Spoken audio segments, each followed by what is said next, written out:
অনেক অনেক দিন আগেকার কথা। এক ছিল অপরূপ রাজ্য। সেখানে ছিলেন এক রাজা ও এক রানী। তাদের কোনো ছেলে মেয়ে ছিল না। রানীর ছিল দয়ায় ভরা প্রাণ, মায়ায় ভরা মন। সবাই তাকে ভালোবাসত।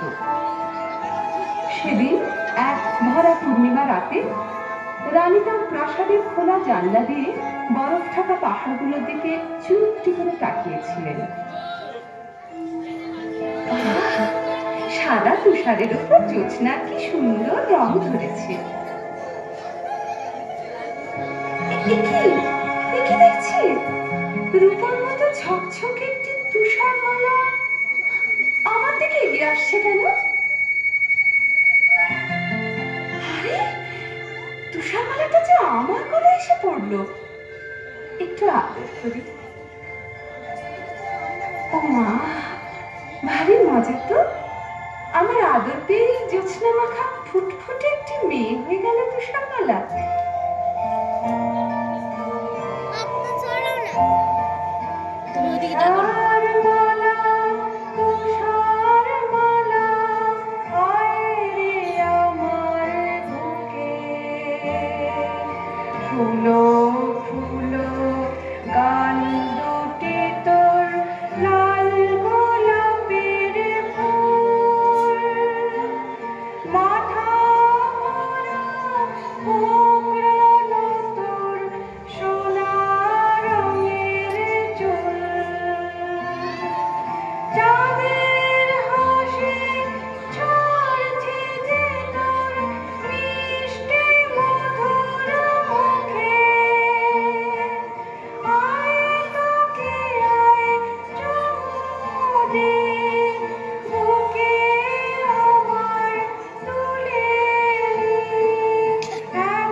কিন্তু এত সুখ রানীমায়ের সইল না।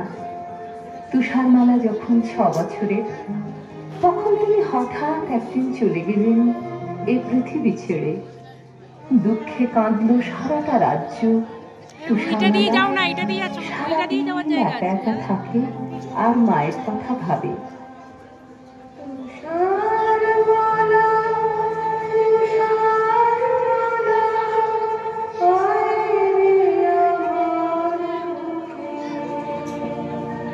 রাজামশাই ওর দুঃখ দেখে অনেক দেশ খুঁজে একদিন এলেন এক পরমা সুন্দরী নতুন রানী। তুষারমালা ভারী খুশি।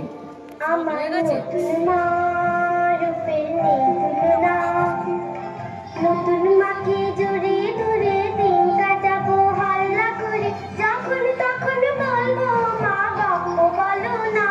আমার নতুন মা রূপের নেই তুলনা। ওই তো আমার নতুন মা এসে গেছে, কি মজা। নতুন মা আমায় আদর করো। এই মেয়ে, ওই থেকে নামো, তোমার সাজগুজ খারাপ হয়ে যাবে। নামো বলছি। কে তুমি? কোথায় থাকো? আমি তুষারমালা। তুষারমালা? ও, তুমি সেই সুন্দরী তুষারমালা। চলো না মা, আমরা ফুল বাগানে খেলা করি, তোমার সাজগোজ তাতে একটুও খারাপ হবে না। দেখবে চলো, আমি বাগানে কত ফুল ফুটিয়েছি, তোমার যেটা পছন্দ হবে সেটা